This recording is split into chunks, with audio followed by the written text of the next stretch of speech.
Hello दोस्तों, नमस्कार। आप सभी का बहुत बहुत स्वागत करता हूं। और आज मैं लेकर आया हूं आपके लिए बहुत बड़ी खुशखबरी दोस्तों।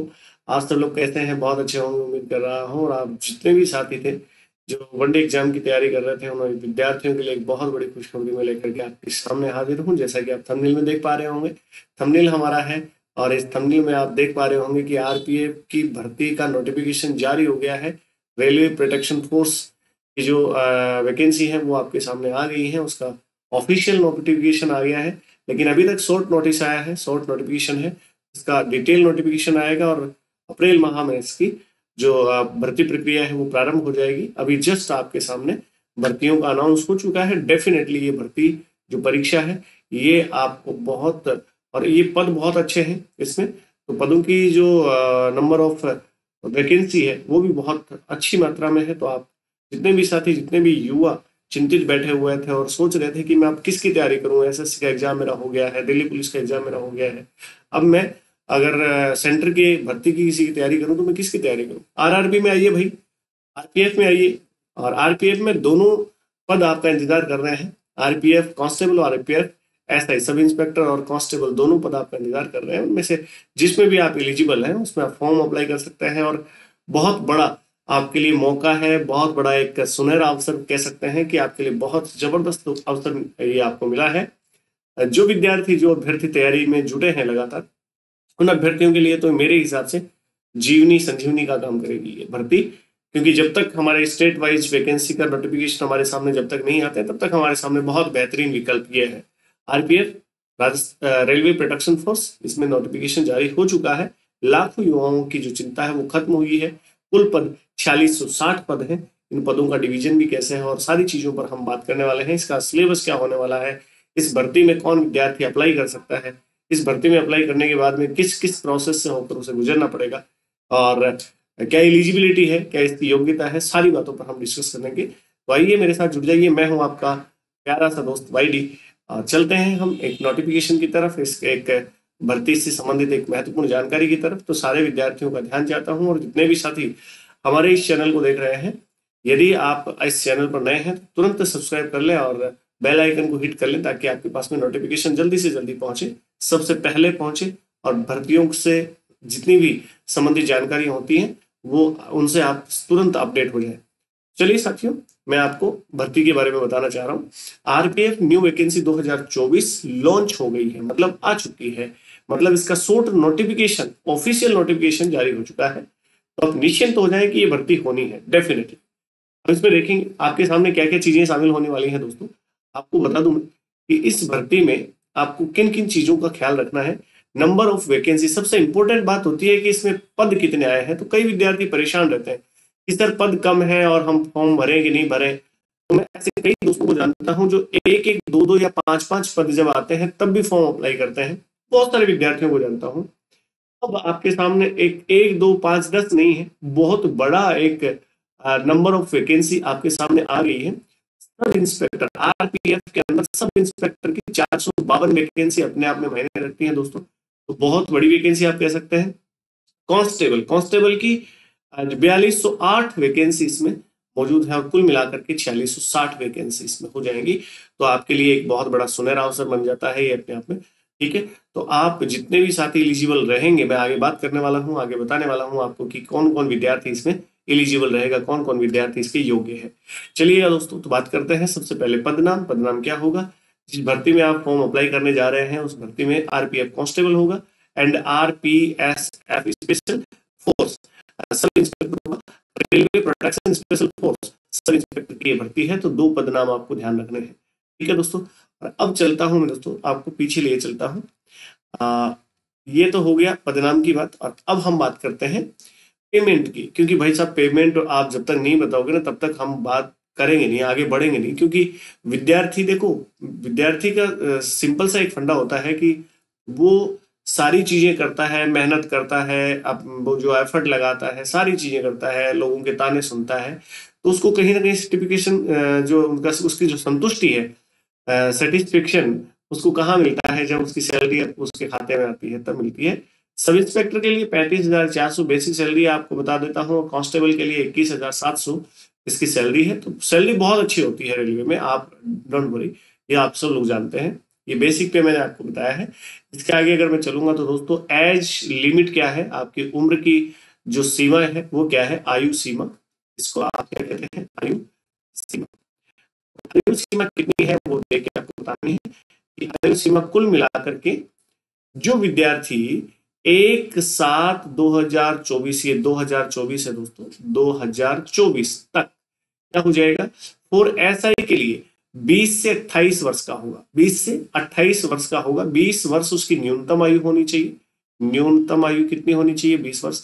28 उसकी अधिकतम आयु होनी चाहिए, और अधिकतम किसके अकॉर्डिंग होनी चाहिए, कौन सी तारीख से काउंट किया जाएगा, 1/7/2024 को काउंट किया जाएगा दोस्तों। ठीक है, इस बात का आपको विशेषकर ध्यान रखना है। ठीक है दोस्तों, तो एक तो ये बात आपको ध्यान में रखनी है। दूसरी बात पर गौर करें आप,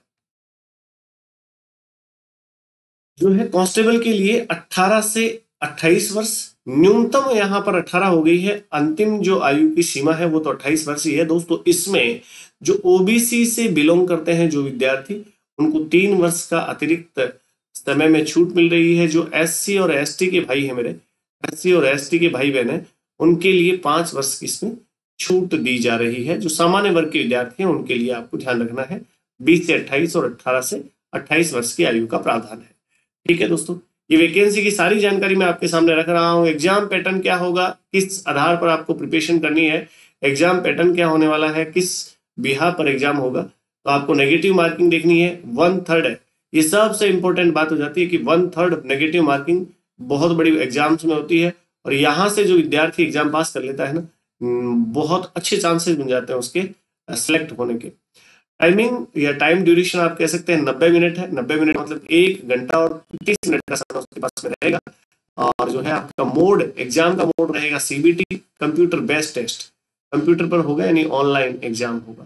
कौन सा एग्जाम होगा, ऑनलाइन एग्जाम होगा। इस बात का आपको ध्यान रखना है। ठीक है दोस्तों, तो ये बहुत सिंपल सी बात आपके समझ में आ गई। नेगेटिव मार्किंग होती है भाई इसमें, नेगेटिव मार्किंग एसएससी में आप जानते हैं 1.8 है, लेकिन यहाँ पर देखिएगा नेगेटिव मार्किंग कितनी है, 1/3। तो ये आपको ध्यान रखना है, 1/3 नेगेटिव मार्किंग है। टाइम ड्यूरेशन 90 मिनट है आपके पास में।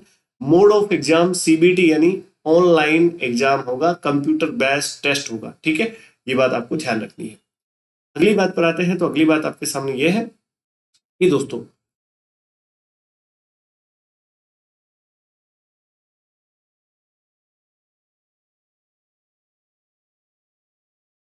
देखिए,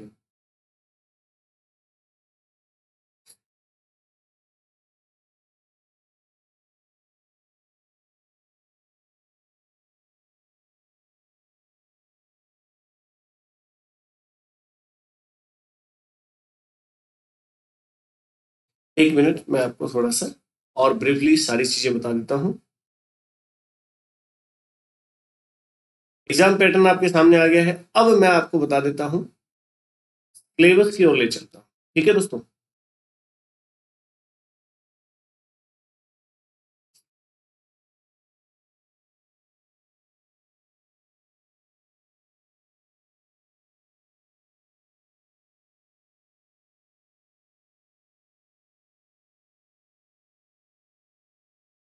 ये देखिएगा, अब जो आपका सिलेबस है उसमें देखना सब्जेक्ट कौन कौन से आएंगे, क्वेश्चन कितने आएंगे, नंबर कितने के होंगे। तो जीके और इसमें पूरा का पूरा आपका जीएस शामिल हो जाता है दोस्तों। जनरल साइंस भी इसमें आ जाता है। जीके में सारी चीजें जो आपकी जो स्टैटिक जीके है वो भी इसमें शामिल हो जाएगा। और जीके के 50 प्रश्न होंगे और 50 नंबर के होंगे दोस्तों, ध्यान रखने हैं। मैथ्स जो होगी, मैथ्स में केवल अर्थमेटिक्स मैथ होगी, अर्थमेटिक्स मैथ होगी, वो आपको ध्यान रखना है। और 35 क्वेश्चन होंगे, 35 नंबर के होंगे। रीजनिंग 35 क्वेश्चन होंगे और 35 नंबर के होंगे दोस्तों। तो आपको ध्यान रखना है कि कुल मिलाकर के 120 प्रश्न होंगे और 120 नंबर के होंगे। तो एक प्रश्न 1 नंबर का हुआ, इसका अर्थ हुआ एक प्रश्न आपका 1 नंबर का हुआ। तो ये बात आपको ध्यान रखनी है। बहुत सिंपल सा इसका सिलेबस है, वही सिलेबस है जो दिल्ली पुलिस में आपने पढ़ा, वही सिलेबस है एसएससी में जो आपने पढ़ा है। ठीक है दोस्तों, अब अगली बात पर आता हूँ, पीईटी यानी जो फिजिकल टेस्ट है। और फिजिकल टेस्ट में आपको कौन कौन सी चीजों का ध्यान रखना है। कैटेगरी आपकी और यूआर और ओबीसी यानी जनरल और ओबीसी है, तो उसमें आपको पुरुषों के लिए 165 सेंटीमीटर हाइट की आवश्यकता होगी, और अगर आप महिला हैं तो 157 सेंटीमीटर की आवश्यकता होगी। जो चेस्ट है वो केवल पुरुषों का होता है, वो केवल पुरुषों के लिए मेजरमेंट है। 80 से 85 है दोस्तों, 80 से 85 है। अब यही कैटेगरी अगर SC/ST में चली जाएगी तो जो पुरुष है उनकी हाइट कितनी होनी चाहिए, 160 होनी चाहिए। महिलाओं की हाइट कितनी होनी चाहिए, 152 cm होनी चाहिए, सेंटीमीटर होनी चाहिए। और यहाँ पर अगर आप देखोगे तो जो पुरुष है उनकी, केवल पुरुषों की बात हो रही है, SC/ST हो चाहे OBC और जनरल हो, केवल पुरुष है। पुरुषों का जो चेस्ट है वो बिना फुलाए कितना होना चाहिए, 76.2 सेंटीमीटर, और फुलाने के बाद कितना होना चाहिए, 81.2 सेंटीमीटर। तो ये भी आपको ध्यान रखना है, ये आपका फिजिकल मेजरमेंट है। फिजिकल मेजरमेंट में आपके पास में कौन कौन से इवेंट होंगे, इवेंट का आपको ध्यान रखना है। रनिंग होगी, रनिंग के बाद में आपका लॉन्ग जंप होगा, लॉन्ग जंप के बाद में आपका दोस्तों हाई जंप होगा। तो इन तीनों चीजों को, जो 3 इवेंट है, इनका ध्यान रखना है आपको। जो मेल्स होंगे यानी पुरुष होंगे और जनरल पुरुष होंगे, उनके लिए आपको बता दूं कि 1600 मीटर की रेस है, बहुत टफ रेस में शामिल हो जाती है दोस्तों, 1600 मीटर की रेस। और मैं कहता हूं कि जो पीछे RPF की भर्ती हुई थी, उस भर्ती में 80% जो विद्यार्थी मोर इंटेलिजेंट होते हैं, जिनको सिलेक्शन के बहुत नजदीक जा सकते थे, वो विद्यार्थी इसमें रह गए, इवेंट में रह गए। देखो 1600 मीटर है, 5.45 यानी आर्मी वाली दौड़ करनी है दोस्तों। कौन सी दौड़ करनी है, आर्मी वाली रेस करनी है। तो इसका बहुत फायदा मिलता है उन विद्यार्थियों को जो गांवों से बिलोंग करते हैं, जो थोड़े से आप यूँ कह सकते हैं जो शहरी कल्चर के नहीं होते हैं एकदम, उन बच्चों को फायदा मिलता है इसका, क्योंकि वो रेस आसानी से कर पाते हैं। हालांकि मैं ऐसा नहीं कह रहा हूँ कि शहर के बच्चे नहीं कर पाते हैं, लेकिन थोड़ा सा एडवांटेज रहता है गांव के बच्चों के लिए। ये फीमेल के लिए यही क्राइटेरिया हो जाता है आपका 800 मीटर, और उसके लिए जो समय हो जाता है उनका समय इनका कम हो जाता है, 4 पॉइंट कुछ मिनट उनकी रहती है 800 मीटर में, तो वो भी आपको ध्यान रखना है। सब इंस्पेक्टर के लिए 1600 मीटर की दौड़ होती है, वो भी आपको ध्यान रखनी है दोस्तों। अब यहाँ पर लॉन्ग जंप की बात कर लेते हैं। लॉन्ग जंप में मेल को लॉन्ग जंप, लंबी जो कूद है, वो कितनी करनी है, 14 फीट करनी है। बहुत बड़ा एक आप यूं कह सकते हैं कि ये जो इवेंट है, फिजिकल इवेंट है, ये बहुत बड़ा रोल प्ले करता है सिलेक्शन में दोस्तों। बच्चा टेस्ट पास करके आ जाता है, और टेस्ट पास करके आने के बाद में वो फिजिकल करने पहुंचता है, तो फिजिकल करने पहुंचता है तो पहले तो इसी में रह जाता है। पहला इवेंट बहुत टफ है, टफ होने के बाद में मान लीजिए उसने रेस जैसे तैसे पास की है, तो उसकी लॉन्ग जंप 14 फीट बहुत मामूली बात नहीं है, प्रैक्टिस करने पर हो भी जाता है, ऐसा भी कोई बहुत ही वो नहीं है। तो ये बात आपको ध्यान रखनी है। फीमेल के 9 फीट हाइट है, और सब इंस्पेक्टर में 12 फीट जो लंबाई है वो आपको कूदनी है, 9 फीट लंबाई कूदनी है फीमेल को, ठीक है, वो भी आपको ध्यान रखने हैं। 3 चांसेस में दिए जाते हैं। यहाँ पर देखिएगा हाई जंप यानी ऊंची कूद जो है, उसको मेल के लिए 4 फीट है, ये भी अपने आप में एक चैलेंज होता है, और 4 फीट बहुत कम हाइट नहीं होती है। और फीमेल के लिए 3 फीट है, और सब इंस्पेक्टर के लिए 3.9 फीट है दोस्तों, ये आपको ध्यान रखनी है, ठीक है। तो दोस्तों ये संपूर्ण जानकारी आपके लिए मैं लेकर आया था, और उम्मीद कर रहा हूँ ये संपूर्ण जानकारी आपको पसंद आई होगी। और दोस्तों आप सब लोग, जितने भी विद्यार्थी मुझे देख रहे हैं, आपसे निवेदन है कि यदि इस क्लास से आप संतुष्ट हैं और इस इंफॉर्मेशन से आप संतुष्ट हैं, तो मुझे कमेंट बॉक्स में लिख करके जरूर बताइएगा, और आगे आपके लिए अपडेशन को लेकर आता हूँ, इसके लिए मुझे उत्साहित कीजिएगा। आज के लिए इतना ही रखते हैं, मिलते हैं किसी और ताजा तरीन खबर के साथ, तब तक के लिए नमस्कार।